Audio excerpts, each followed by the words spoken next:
So welcome everyone. This is our Tuesday Lunch and Learn session. This week we're going to be talking about annual budgets, strata fees, and managing your cash basically. And really what the intent of this is in response to the large number of questions we've had from strata councils and strata owners and managers wanting to know, is it possible to amend your annual budget partway during the year, or is it possible to defer a month worth of strata fees or payments to try and help owners out? Elaine McCormick from Wilson McCormick is going to lead you through the webinar. We'll do questions at the end as usual, but hopefully this will be able to answer some of the questions as we go along.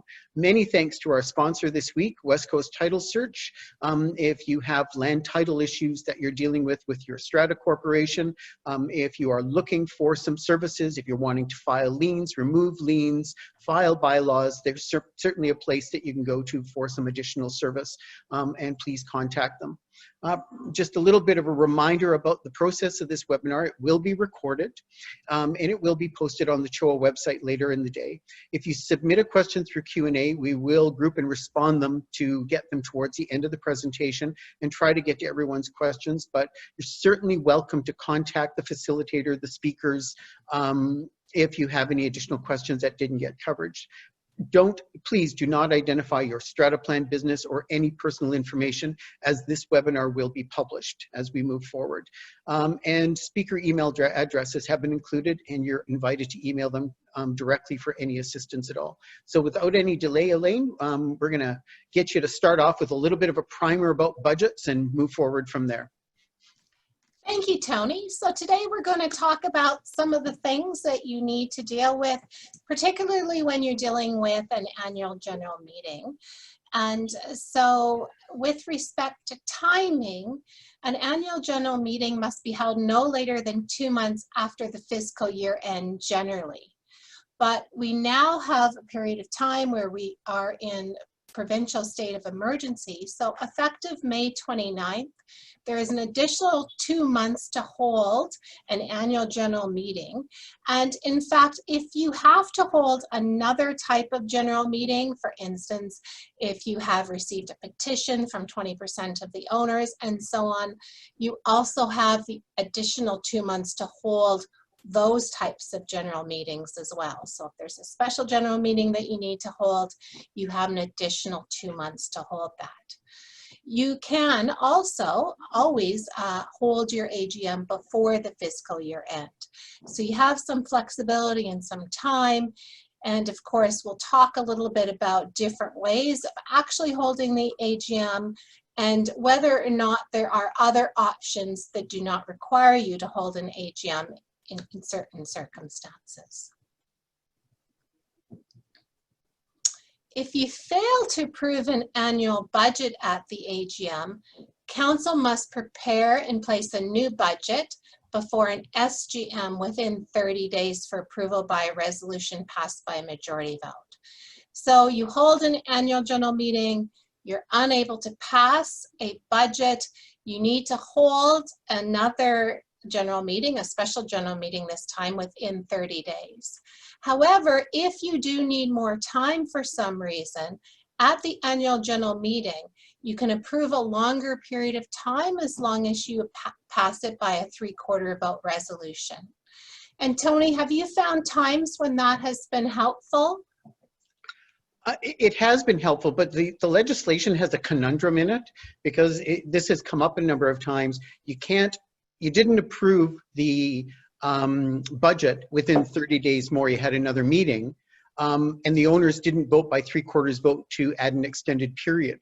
And so you were stuck in a little bit of a vortex. Well, what do we do next? And I guess the rule of thumb is you apply the same 30-day rule to convene another meeting. But the way the legislation is worded, it kind of sets you up almost for guaranteed failure, because if you don't pass the budget in the next 30 days and you can't get a 3/4 vote, the answer is, well, what next? And it's, the two different voting thresholds collide with each other on the same issue, which doesn't really make a lot of logical sense. It could also be helpful to have more than 30 days when you're planning a meeting in times of COVID. So that would be my other thought, that strata corporations might want to give themselves a little bit more flexibility if they somehow don't manage to pass the budget. Exactly. Further, with respect to the annual budget, it's approved by a majority vote. So at the AGM, the budget can also be amended by a majority vote before you actually put it to a vote. So if there is an amendment in the budget, you would vote on the amendment, and then you vote on the budget resolution as amended.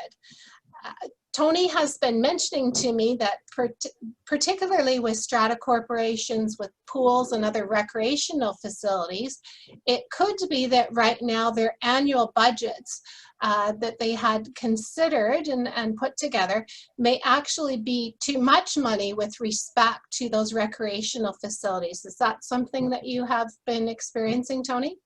Yeah, there are a number of expenses that the strata corporations are not expending in anticipation of their budgets. And so as they get to their AGMs, what they're proposing may be significantly higher. But the backside of it is they may also be faced with a massive insurance increase. So they may also be amending to increase strata fees for the balance of the insurance of the year. So it depends on the community whether it's a washout. So an amendment may be an increase or it may be a decrease. That's, you know, either option for the communities. So this is 1 year where just using the budget from the previous year is probably not going to work for many strata corporations. Well, and we never recommend that because budgets are flexible. You know, it's an item that items that occur once a year or more frequently. This year it might be $500. Next year it might be $5,000. I think every budget needs to be assessed on its annual basis, especially if you're a larger, more complicating building operations system. You really need to look at an operations plan, and with the operations plan, formulate for all of our service contracts, agreements, maintenance, repairs, what does the real budget look like? And I think that's the approach that strata corporations are starting to take more often now. So preparing the budget really involves looking through line by line to consider whether it's appropriate for this year. Well, I know for our building, we start 6 months in advance with budget preparations. So it really is an involved process.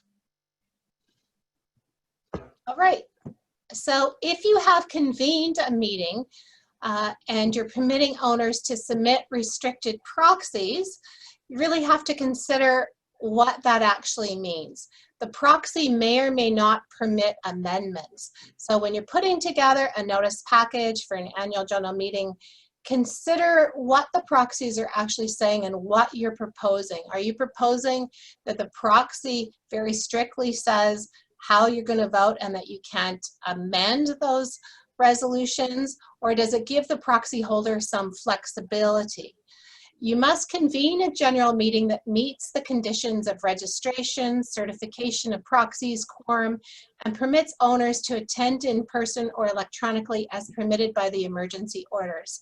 So when you're dealing with a meeting at the time of COVID-19, you're still looking at protecting the owner's ability to attend, and it could be that you're attending virtually in a meeting. Arrangements need to be made for those who do not have the ability technologically to attend virtually by, let's say, Zoom. It could be that they're going to attend by telephone call. There could be provisions with respect, obviously, to proxies. But it takes a bit of thought to put together the meeting, and a starting place is on the CHOA website. They've put together some information that should be helpful.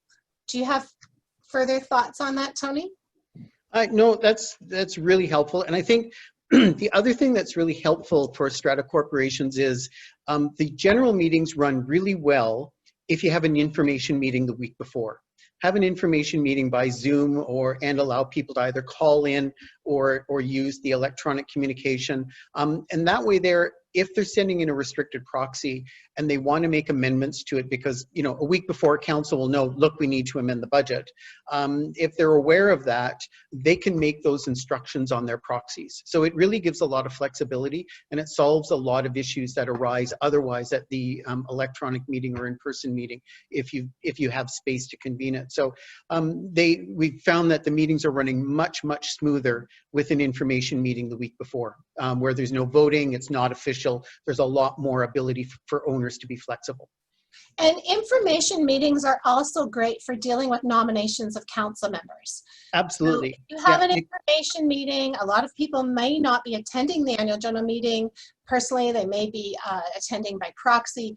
So if you have an information meeting beforehand, it helps with respect to nomination of council members. It gives an added ability to address that. yeah, Because no, it's a lot very more flexibility. difficult to fit that all in by writing. Yeah. Payment of strata fees. So generally we think about strata fees being required to be paid on the first of the month. That's generally, most of our clients, we find that the way the strata fees are structured, it's the first of the month. But that actually comes from the standard schedule of bylaws, or the bylaws that have been put in place by the Strata Corporation. It's not necessarily the case. So for instance, for resort communities that may have different budgetary requirements, they may be on a Bare Land Strata Corporation and they're not really paying for as many common expenses, they may have amended bylaws to provide that strata fees are due annually on a specific date, and that's okay as well. Now, with respect to bylaw enforcement, one of the things I don't recommend is strata corporations sometimes put in their bylaws that they will not put a lien on or take collections proceedings for 3 months, for instance, after somebody has unpaid strata fees. To me, that's just a system for abuse. You want to leave yourself flexible and able to react in a kind way to dealing with collections of strata fees and special levies. For instance, you wouldn't want an owner that took that 3 months as, oh, I can always be 3 months behind and just not pay, and I won't have a lien on my property. That would be a concern. Also, sometimes if you're collecting a large-scale special levy, although it may be your practice in your strata corporation to wait, let's say 2 months or 3 months before you put a lien on, you may decide not to in those circumstances. So important thing to remember is look to your bylaws with respect to when strata fees are due. You'll probably find they're due monthly, but they could be due annually or on some other schedule.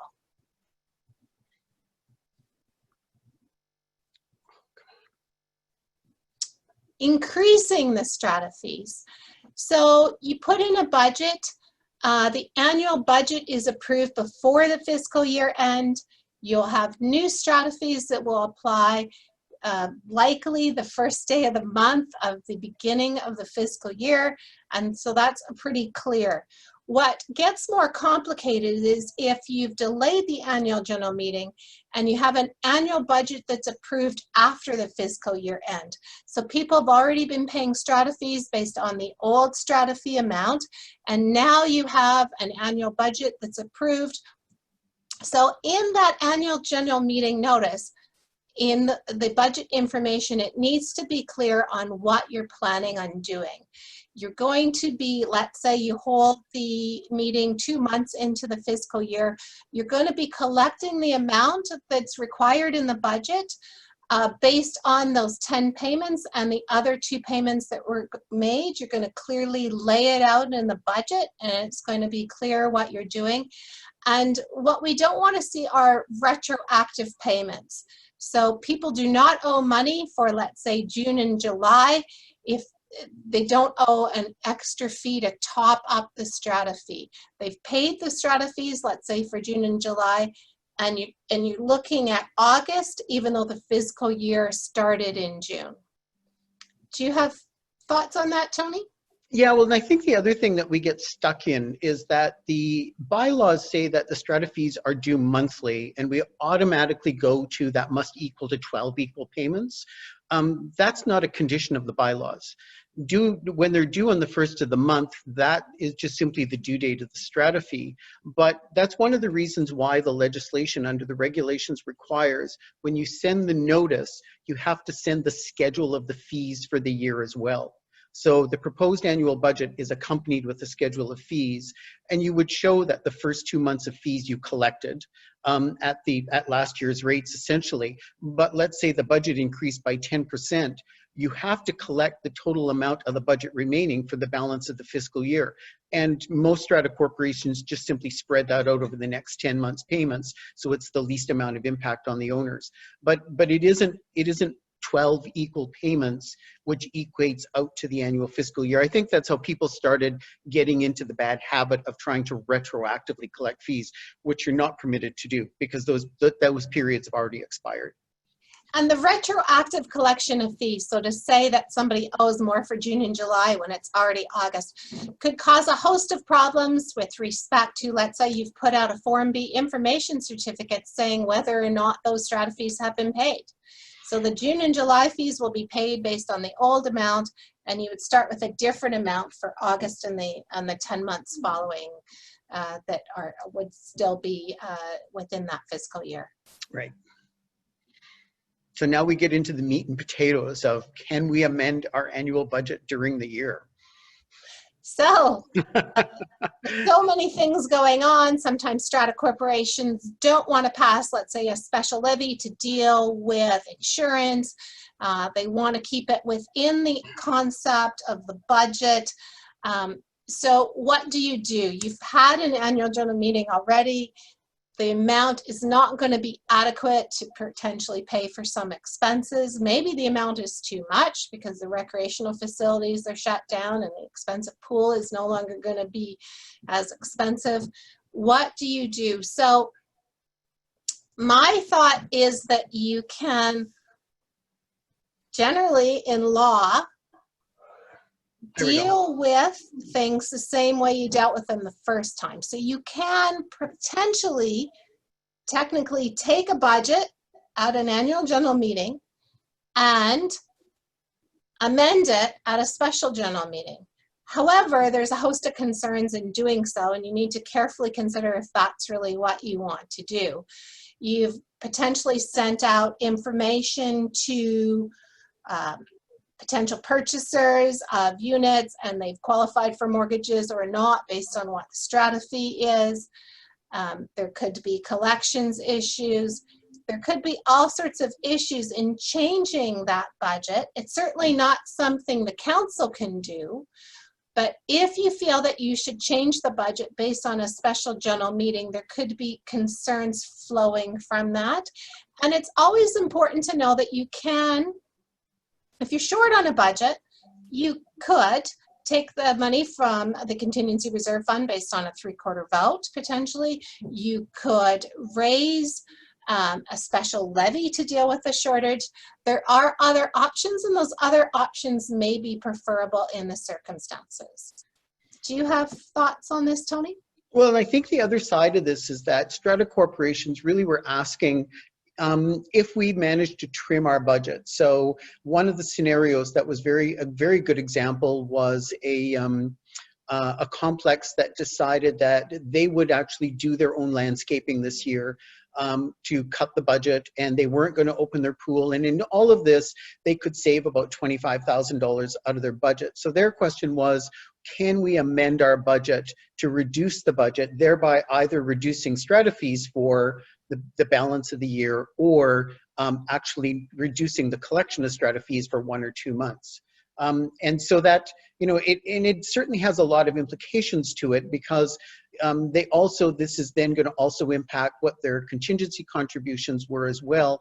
And if they're actually passing 2 separate budgets during the year, this is probably going to create complications for them with respects to their CRA tax return. So they need to be careful that they're not creating other compound problems in doing this. The Act doesn't say that you can amend your budget during the year. It only has a provision to amend it at the AGM, but what's the issue for a strata corporation? Well, and especially in the circumstance where the owners unanimously support an amendment. That's the other side of this. And of course, there's other ways with dealing with the surplus. So it could also be just what impact on the owners this is going to have if you're able to reduce the budget. Sometimes we find these reductions are actually a very small amount, and it may be just easier to end the year with a surplus and to flow it into the next year. Yeah, we found that in most cases where if you wanted to reduce fees by a month worth or 2 months worth, that it really only had an impact on the actual fees by the month of about $50 a month. And so that really didn't have enough of an impact to really make a difference, but then it creates a complicated accounting problem for the Strata Corporation. And again, there's the possibilities of amendment or delay. I would just be concerned for strata corporations that their accounting is perfectly clear to the 2 different periods if they've done this.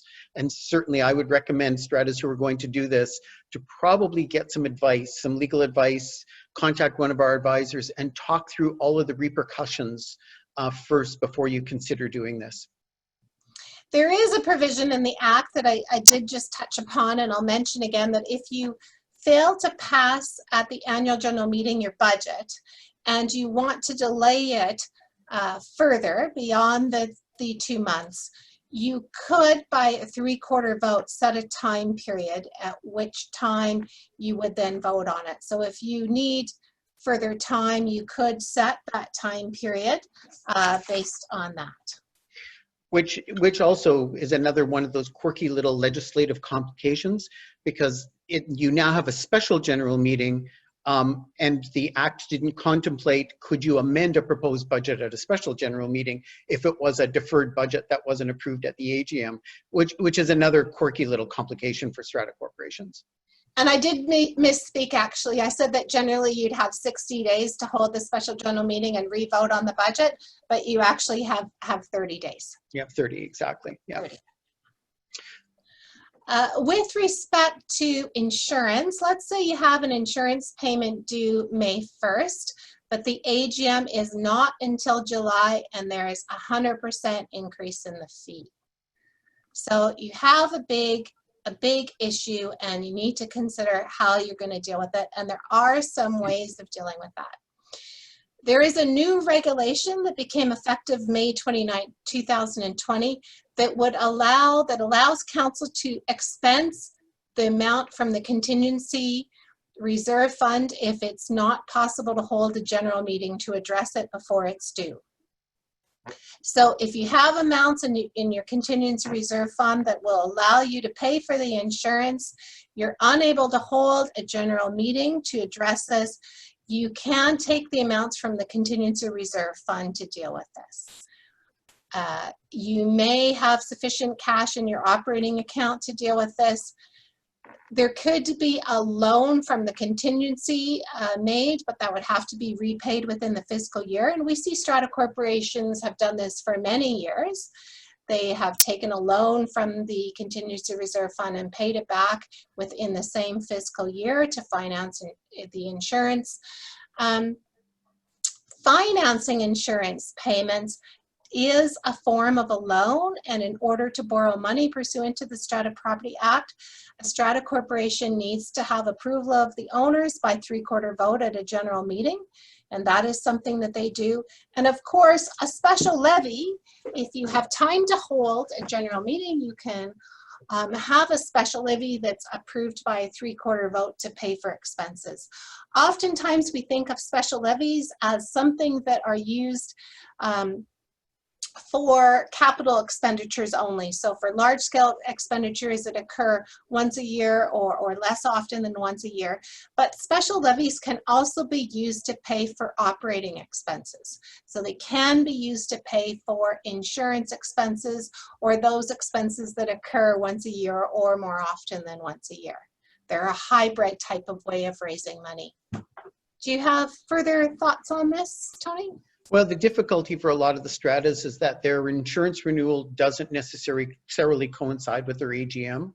And if they don't have enough money in their contingency fund and they don't have their AGM for their budget ready, they probably might not have any choice but to actually have some sort of financing, because they may not have sufficient cash flow in either way, and they don't have time for a special levy of the owners to be able to call the meeting, hold the meeting, collect the money, and have it in time for the insurance renewal, because the insurance renewal notice periods are often very short.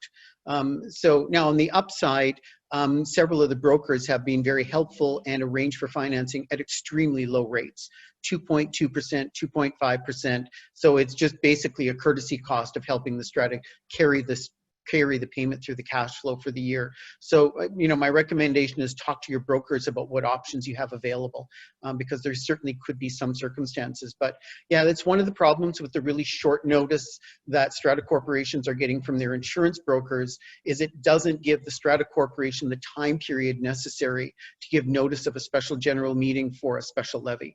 And so they're often under 2 weeks, or even less than 48 hours in some circumstances.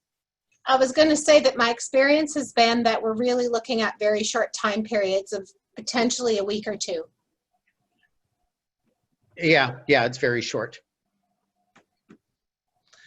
Amending the annual budget. If we have reduced operating expenses, how do we deal with this? Do we have to call a special general meeting of the owners for approval?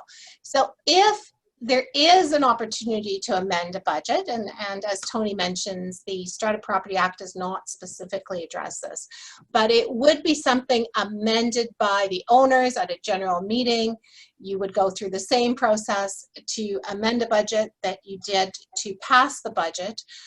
It's not something a council can do by themselves. A council can't say, oh, well, based on the fact that recreational facilities are shut down, we're decreasing the amount of strata fees due. So if you're going to do it, it would be something done at a general meeting. But as Tony mentioned, you really have to consider what is the benefit of reducing a budget, for instance, and what would the steps be that you would need to take, and what could some of the problems be, including problems potentially with CRA, and are we really looking at a difference in strata fees that would be of assistance? If the strata fees are going to be short, are we looking at dealing with potentially passing a special levy or some other method that may not have the legal complications of trying to amend the budget? Can a surplus from the operating fund from the previous year be used in the following manner? So if you do end up with a surplus from the operating fund, because this year is so unpredictable for certain things, you can transfer that into the contingency reserve fund. Many strata corporations would also choose to carry it forward as part of the operating fund and reduce the amount that would be due for the next fiscal year.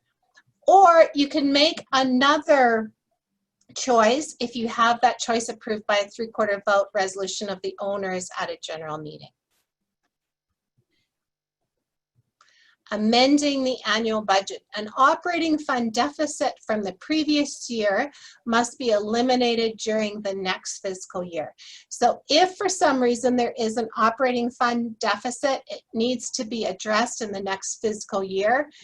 You can repay the deficit through the annual operating budget. You can also do a 3/4 vote to take money from the contingency reserve fund to pay for the operating deficit, or you could do so by special levy. So again, you could use a special levy for a one-time expense, and you could use these special levy funds to deal with the deficit. So you have some options on how to address that. So we're up to question time, which we have plenty of, which is great.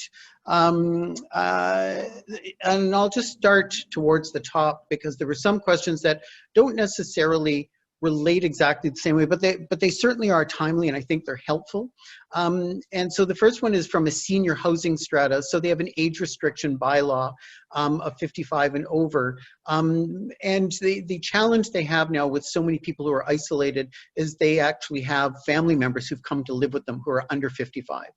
And so they're either university students or family members and who are working remotely who've now come back home and are living with them. The strata is basically issuing bylaw exemptions to accommodate everybody during COVID-19. Their bylaws, I don't know if their bylaws specifically permit them to make exemptions, but I don't know if they're exemptions or accommodations more than anything. I don't know, Elaine, do you have any comment on the praxis? I do have some comments, and so the type of 55 years of age and older bylaw that I would prefer strata corporations, well, that I recommend to strata corporations, are the type of 55 years and older bylaw that is consistent with Section 10 of the Human Rights Code that deals with tenancies. And so a 55 years of age and older bylaw could provide that one occupant, if the strata lot is occupant, needs to be 55 years of age and older, but the other occupants do not need to be. And in fact, you could say the other occupants need to be, let's say, 19 years of age and older. This is useful because, for one, it allows for younger spouses. That can happen. Could be that people marry a younger spouse. It also allows for caregivers, and it allows situations with some flexibility with respect to family, as we're seeing is required now during this time, that for various reasons people are maybe amalgamating their households, living together. Maybe some people need more help. And so many strata corporations have been satisfied with the idea that one occupant is 55 years of age and older, and the other occupants particularly are 19 years of age and older. And so you end up potentially creating maybe a different type of complex, but maybe it's easier to enforce, and maybe that would work for the strata corporation. So that's a longer term way of addressing the issue. And certainly as the population ages, we're looking at a lot of people that want to not change where they live, they want to change how they live. You are going to see situations with caregivers, you're going to see situations with daughters and sons, and this type of bylaw addresses those types of situations.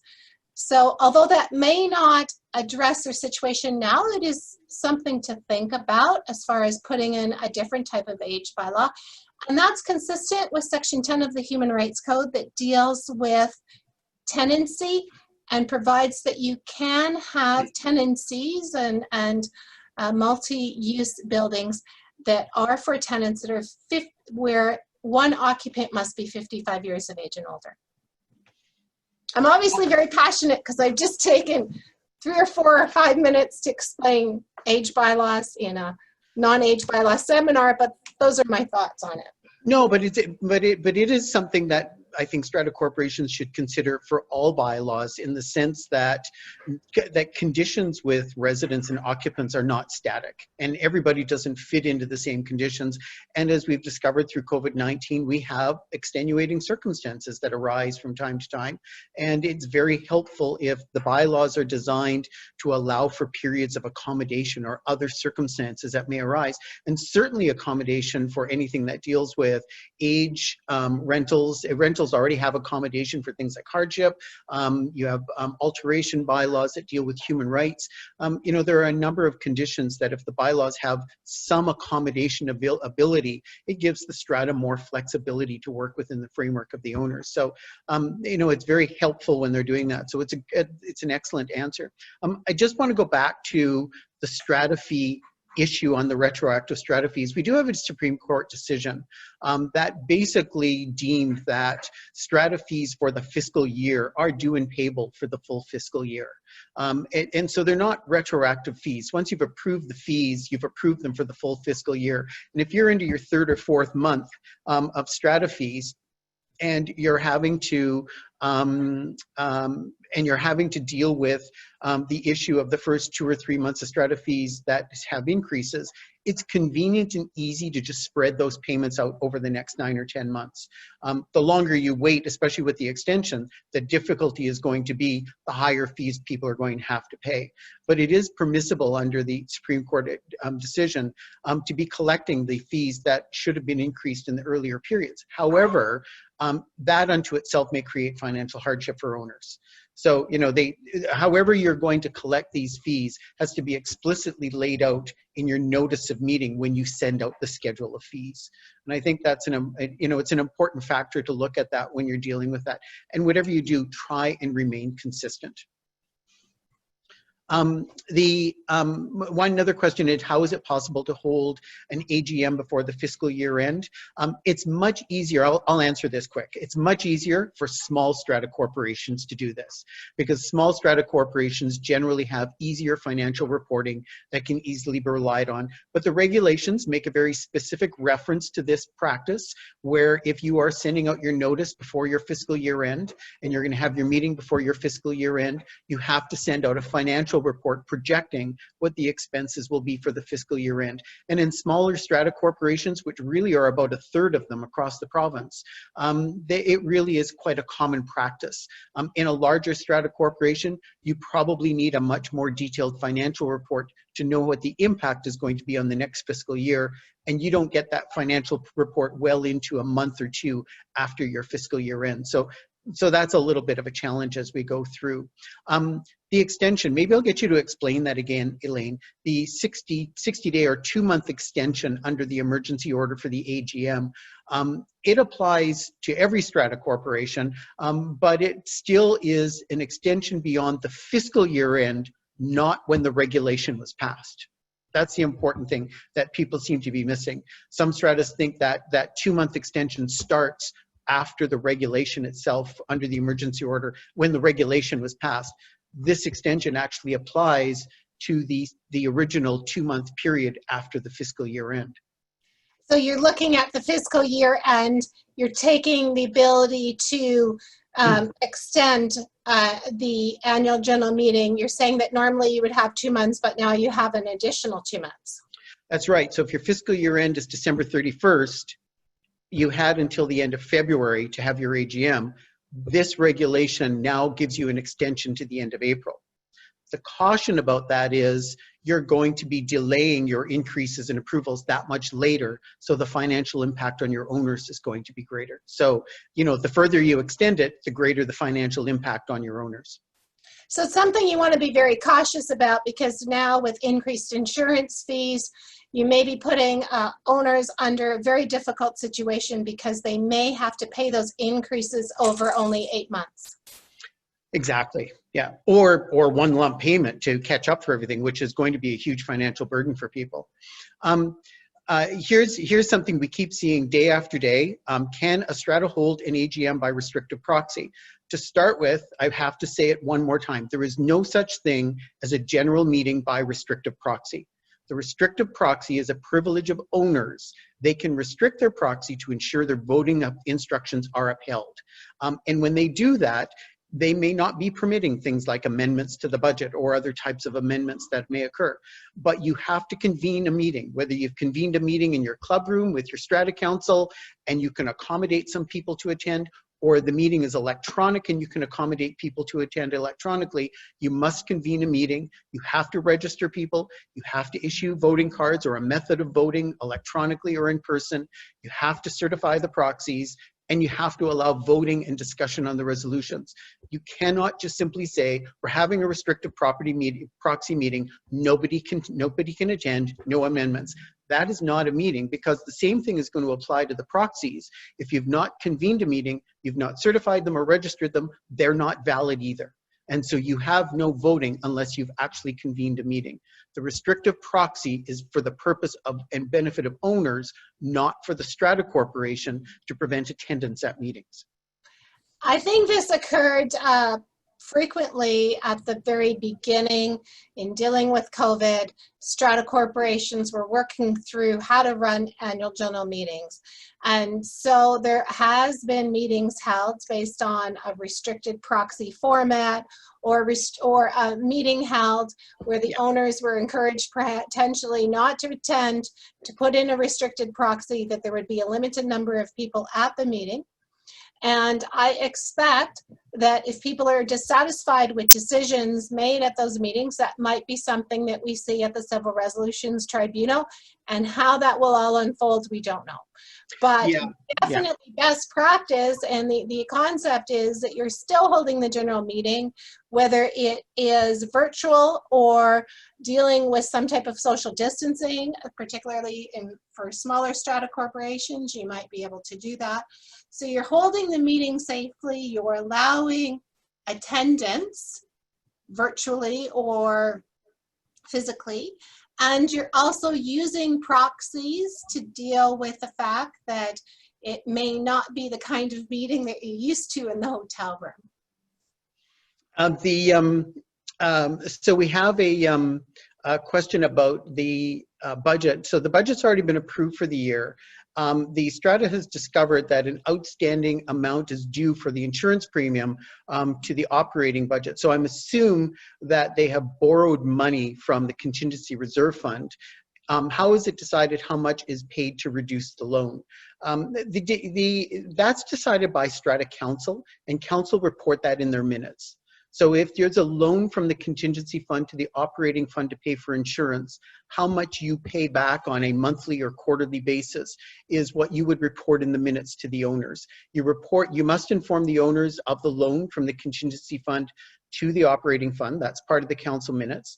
And then what you pay back and on what schedule you pay it back is part of your financials. And you can just simply include that in your minutes as well. But those are just generally Strata Council decisions. Another question that came up again relating to restricted proxy meetings, but they're not allowing for any amendments and no attendance. And again, going back to that same issue, is there is no such thing as a restricted proxy meeting.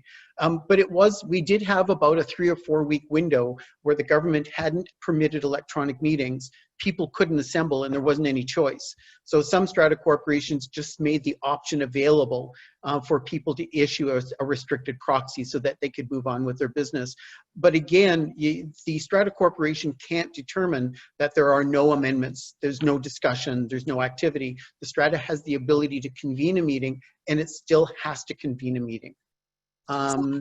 What my view is that moving forward, June 16th, we're a bit more knowledgeable and relaxed about how we're dealing with meetings. We do not recommend restricted proxy meetings. There is no real basis now when we have options about how to hold meetings to hold a meeting based solely on restricted proxies. There needs to be some type of attendance. With respect to other meetings that were scheduled very, very early on in COVID, people felt they needed to schedule the meeting quickly to meet the requirements, time limits under the Strata Property Act. How those will be treated in the Civil Resolution Tribunal, in the courts, we don't know. Exactly, yeah.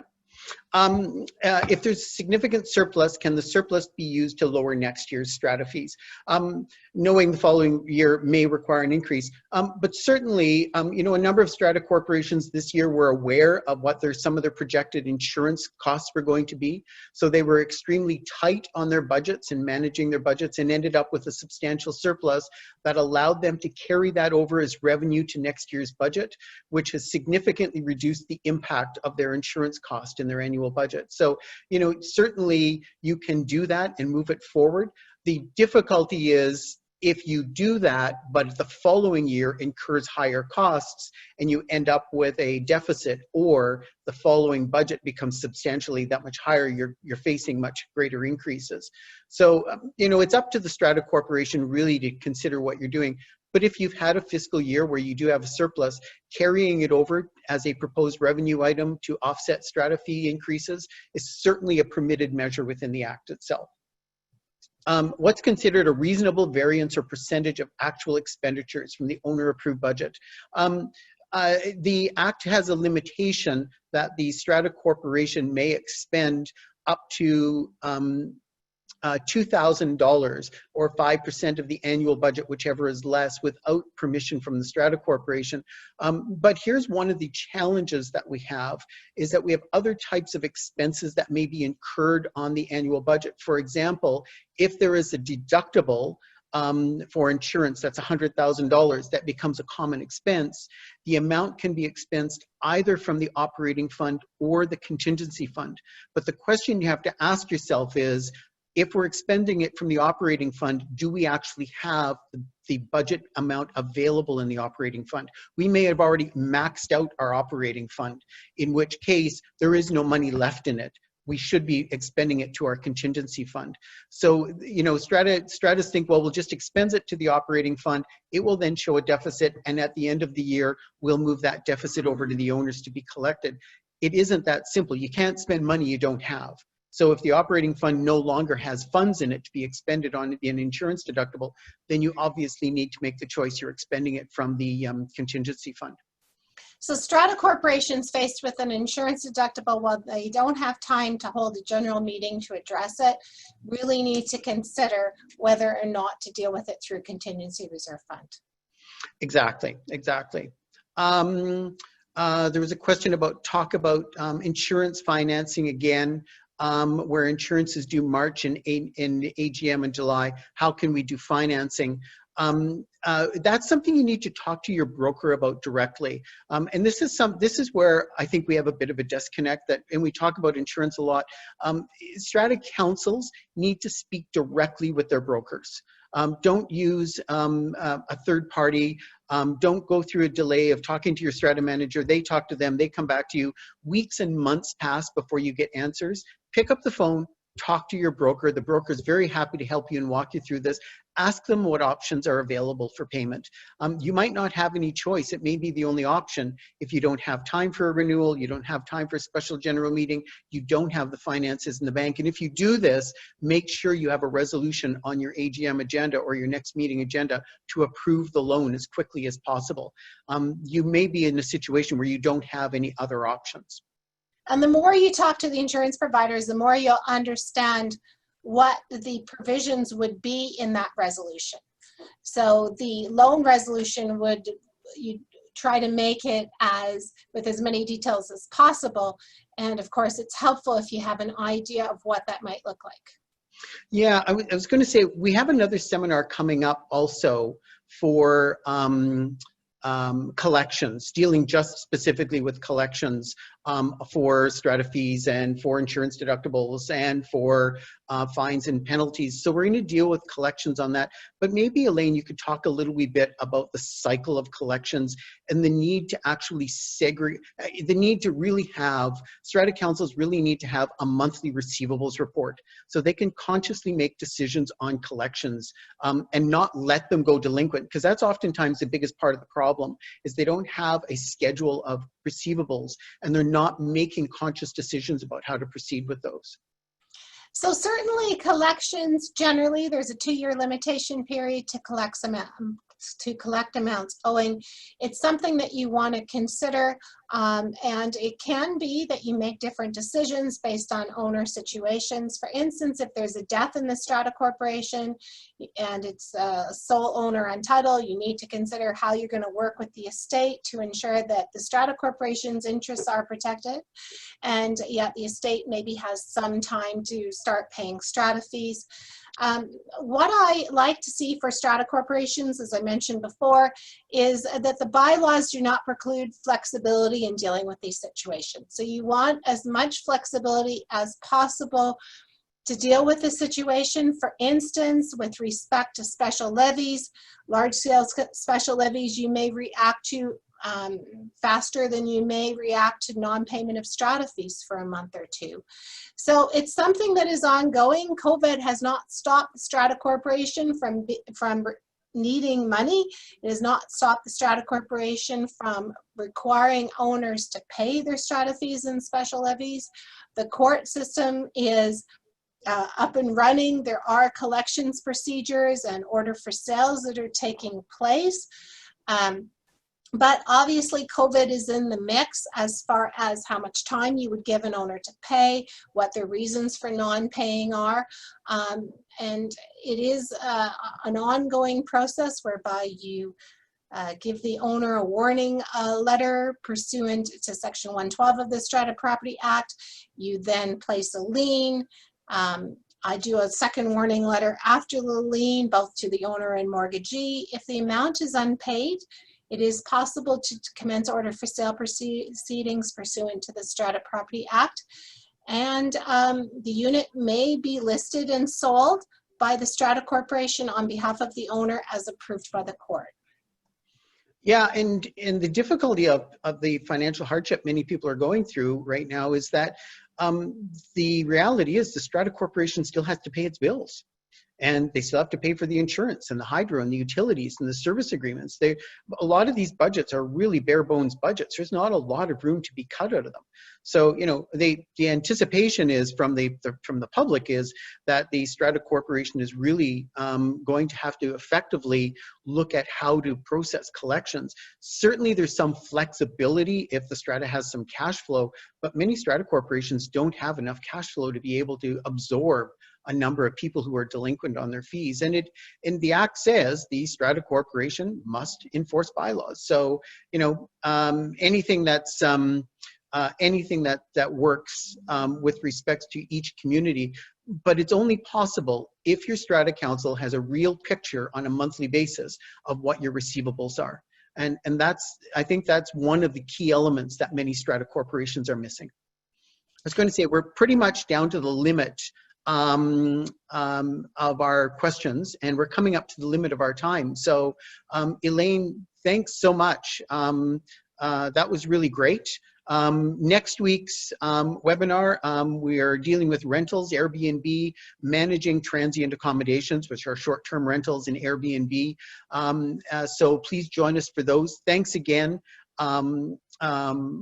to our sponsor this week. If you have any additional questions, you can go, you can email our info line, or you can email any one of our advisors, and certainly Elaine would love to respond to your questions.